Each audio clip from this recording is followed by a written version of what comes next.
नमस्कार साथियों, study with Tarun channel पर मैं तरुण आप लोगों का वेलकम करता हूं। तो आप सब लोग थंबनेल देख के जान चुके हैं कि ये वाली वीडियो आप लोगों को किसके लिए बनाई जा रही है। तो आप लोगों को बताना चाहेंगे कि ईडब्ल्यूएस के मुद्दे को हम विगत 4 महीने से हमारे चैनल पर कंटिन्यूअसली आपके लिए उठा रहे थे। तो इसमें जो भी सबसे पहले हम अगर स्टेट लेवल पे बात करें तो हमने स्टेट लेवल पे स्टार्टिंग में हमें जो सफलता मिली थी तो उसी से प्रेरित होकर हमने सोचा पूरे भारत में ही क्यों ना सारे जो भी हमारे जनरल के बच्चे हैं जो ईडब्ल्यूएस कैटेगरी के अंडर आते हैं तो उन सारे बच्चों को एससी एसटी और जैसे कि आप देख सकते हो कि ओबीसी, तो ये सबसे ज़्यादा जो कि इन बच्चों को कंपटीशन जो भी सारे एग्ज़ाम देते हैं। और इसके अलावा ये जो भी सारे बच्चे अगर कोई भी कॉलेज लेवल पे कहीं पे भी जाते हैं तो इन सारे बच्चों को सही मायने में आरक्षण का पूरा पूरा लाभ मिलता है। वहीं अगर हम हमारे ईडब्ल्यूएस वाले बच्चों की तरफ देखें तो इन बच्चों को भारत सरकार की तरफ से 10% का जो रिजर्वेशन दिया है वो सब तरीके से दिया था। तो लेकिन सबसे ज़्यादा खामियां हमें इसमें देखने को मिली थी एज रिलैक्सेशन को लेके, क्योंकि कोविड के कारण 2 साल तो ऐसे ही निकल गए थे। तो जो भी सारे बच्चे जो 25 या 26 की एज में थे तो 1-2 साल उनके ऐसे ही बर्बाद हो गए थे। और लेकिन कुछ जो कि गवर्नमेंट एजेंसियां जो भी एग्ज़ाम लेती हैं, जैसे कि हम बात करें अगर एसएससी सीजीएल वगैरह की, तो उसमें क्या करते हैं कि जैसे जिस साल का नोटिफिकेशन होता है तो ये उस साल का, जैसे कि मैं आपको एग्जांपल देके समझाता हूँ। जैसे कि आज मैं एसएससी सीजीएल 2021 चल रहा है तो मैं बोलता हूँ कि एसएससी सीजीएल 2020 में मैंने करीबन ये मान के चलो कि 10,000 वैकेंसी के लिए एक रिक्रूटमेंट निकाला। तो मैं 1 जनवरी 2021 ही मैं उन बच्चों के लिए एज रखूँगा, लेकिन इन सब में ऐसा नहीं होता है क्योंकि ये जो सारा एज रिलैक्सेशन तो इसलिए बहुत ज़्यादा ज़रूरी है, क्योंकि ये जो एज मांगते हैं 1 जुलाई के आसपास या कुछ एग्ज़ाम तो हमें ऐसे देखने को मिले हैं जैसे कि आप लोग 2019 का किसी ने फॉर्म भरा हो तो उनसे 2020 तक की एज देख रहे हैं। तो ये बिल्कुल ही तरीके और न्यायपूर्ण बिल्कुल भी नहीं है। लेकिन जिस प्रकार से ये पिछले 4-5 साल में जो भी गवर्नमेंट वैकेंसियां बहुत ही तीव्र गति से कम हुई हैं और उतनी ही स्पीड से पेट्रोल और डीजल के रेट बढ़ी हैं, तो आज पूरे देश में आप देख सकते हो कि एक बहुत ही बुरा स्थिति चल रही है। बहुत ही दयनीय स्थिति में आज हमारा देश चल रहा है। अगर आप लोग इकोनॉमी की बात करोगे तो इकोनॉमी भी चौपट हो चुकी है और एक जीएसटी इन्होंने देश के ऊपर थोपा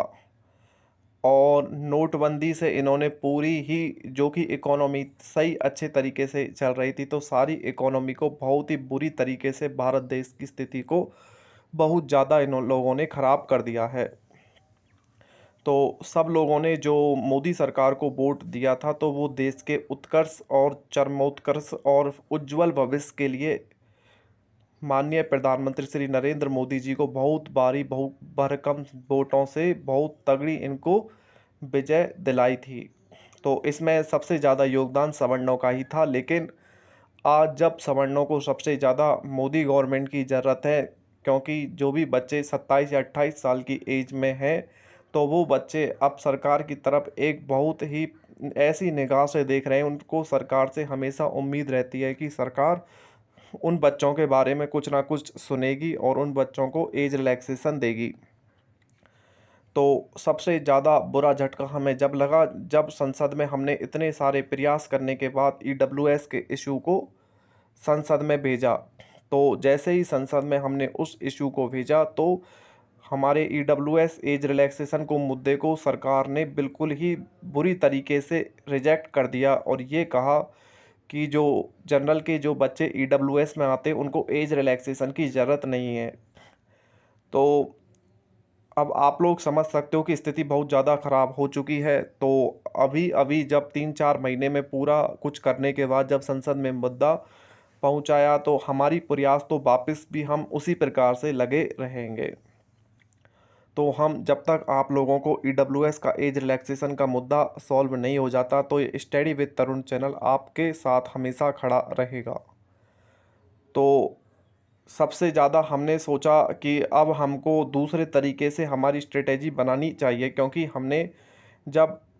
काफ़ी ज़्यादा मेहनत करके हमारी सारी टीम जब राजस्थान की तरफ हमने कूच किया, तो हम लोगों ने जो माननीय मुख्यमंत्री थे श्री अशोक गहलोत जी, उनका जितना हार्दिक धन्यवाद दें उतना बहुत ज़्यादा कम है, क्योंकि उन्होंने केवल ईडब्ल्यूएस के जो भी बच्चे हैं उनको एज रिलैक्सेशन 5 इयर्स का दिया, और साथ के साथ जो भर्तियां एक एक साल या डेढ़ डेढ़ साल पहले जो कोविड के कारण नहीं हो पाई थी, तो उन जो सारी भर्तियों में तो ईडब्ल्यूएस के बच्चों के लिए फॉर्म को खोल दिया। तो इससे अच्छी बात और कुछ भी नहीं हो सकती। तो ऐसा ही पूरा माहौल पूरे देश के अंदर होना चाहिए। और आप लोगों को एक बात और मैं बताना चाहूँगा कि जो राजस्थान में जितने भी सारे बच्चे जो कि गवर्नमेंट एग्ज़ाम की प्रिपरेशन करते हैं, जैसे कि कोई भी एग्ज़ाम, अगर वो बैंक का एग्ज़ाम हो, एसएससी का एग्ज़ाम हो, और उसके अलावा जो और अदर स्टेट में जितने भी सारे एग्ज़ाम होते हैं, तो उन सारे बच्चों का जो कि रोडवेज जो गवर्नमेंट की बस चलती हैं, सरकारी बस, उनमें पेपर देने का और 1 दिन उसके बाद आने का, मतलब आप लोग 2 दिन तक फ्री में निःशुल्क यात्रा कर सकते हो। तो इससे बेरोज़गारों को बहुत ज़्यादा फ़ायदा देखने को मिला, जिसमें बेरोज़गार बहुत ज़्यादा खुश हैं, क्योंकि कोई भी एग्ज़ाम अगर वो बच्चे देने जाते हैं तो कम से कम 500 या फिर 600 रुपये तो मिनिमम उनके जेब पे बहुत ज़्यादा फ़र्क पड़ता था, क्योंकि बहुत सारे बच्चे गरीब फैमिली से आते हैं, बहुत सारे जो ग्रामीण इलाकों से हमारे बच्चे आते हैं, उनके पास इतने पैसे नहीं हो पाते हैं, लेकिन फिर भी वो इधर उधर से करके अपना एडजस्ट करके और एग्ज़ाम देने जाते थे। तो एक बहुत ही अच्छी, एक बार जो भी गवर्नमेंट है वो राजस्थान के अंदर बहुत ही शानदार तरीके से अपना काम कर रही है। तो पूरे देश के अंदर ऐसी ही सरकारें होनी चाहिए, उसमें ये मायने नहीं रखता कि बीजेपी हो या फिर कांग्रेस हो, जो अच्छा काम करेगा उसी को वोट दिया जाना चाहिए। लेकिन आज की तरफ हम देखें तो कांग्रेस की सरकार ने राजस्थान में अपना जिस प्रकार से अपना परचम लहराया है, तो उसी से प्रेरणा लेके तो आप सब लोगों को बिल्कुल ध्यान रखना है कि अब उत्तर प्रदेश के अंदर चुनाव होने वाले हैं, और हिंदू और मुस्लिम को लड़ाने वाला एजेंडा बिल्कुल तरीके से तैयार चार्ट हो चुका है। तो आपस में देशवासियों को लड़ा के और आसानी से ये लोग सत्ता प्राप्त करने की पूरी कोशिश करेंगे, जितना हो सकता है उतना मुद्दे से भटकाने का पूरा पूरा प्रयास करेंगे। तो हमारे जितने भी यूपी के सारे बच्चे अगर इस चैनल पे इस वीडियो को अभी देख रहे हैं, तो उन बच्चों को बताना चाहेंगे कि जो भी हमारे ईडब्ल्यूएस के 7 के बच्चे हैं, अगर वो कंपटीशन एग्ज़ाम भी नहीं देते हैं, तो उनको मैं समस्या बताना चाहूँगा कि जो ईडब्ल्यूएस में 10% का जो एज रिलैक्सेशन भारत सरकार ने दिया है, तो उसमें एज रिलैक्सेशन ना दे के बहुत बड़ी गलती की है, क्योंकि हमने इतने प्रयास किए हैं, क्योंकि हम किसी का हक नहीं ले रहे, क्योंकि आप लोग समझ सकते हो कि जो 10% रिजर्वेशन का जो कोटा है उसी में से ही एज रिलैक्सेशन लेने की बात थी, ना कि हम कोई किसी दूसरे के अदर से हम ले रहे थे। तो आप लोग समझ सकते हो कि हमारी जो भी मांग है वो बिल्कुल जायज़ है, क्योंकि आप लोग किसी भी भर्ती को निकालते तो आपके हिसाब से तो वो 10% सीट ऑलरेडी ईडब्ल्यूएस के खाते में जा चुकी है। तो आपको बिल्कुल भी बेहिचक जो एज रिलैक्सेशन का जो मुद्दा है उसको जल्दी से जल्दी सॉल्व करने की ज़रूरत थी। तो उत्तर प्रदेश के अंदर चुनाव हैं, तो जल्दी ही जहाँ-जहाँ चुनाव होंगे तो आप सब लोगों को भी एक अलग ही कैंपेन बना के रखना है। जितना हो सकता है उतना आप लोग अपनी माँग को उतने अच्छी तरीके से और आप लोगों को माँग करना है कि जहाँ-जहाँ स्टेट के हिसाब से अब हम स्ट्रैटेजी लेके चलेंगे, क्योंकि जहाँ-जहाँ स्टेट में चुनाव होंगे वहाँ-वहाँ हमारे जो ईडब्ल्यूएस के बच्चे जो कि एज रिलैक्सेशन से परेशान हो रहे हैं, तो उन बच्चों को एज रिलैक्सेशन दिलाने का पूरा-पूरा प्रयास करेंगे। तो अब जितने भी सारे, जैसे कि 3 स्टेट का हमें पता है कि राजस्थान एकदम ऑल क्लियर है, और नंबर 2 पे असम में ऑल क्लियर है, और नंबर 3 पर हम बात करें तो हरियाणा में भी कुछ में थोड़ा बहुत एज रिलैक्सेशन दिया हुआ है। तो बाकी देश में अब बहुत सारे काम हैं जो हमें करने होंगे, क्योंकि ये 1-2 दिन और 10 दिन और 15 दिन वाला काम नहीं रहा है।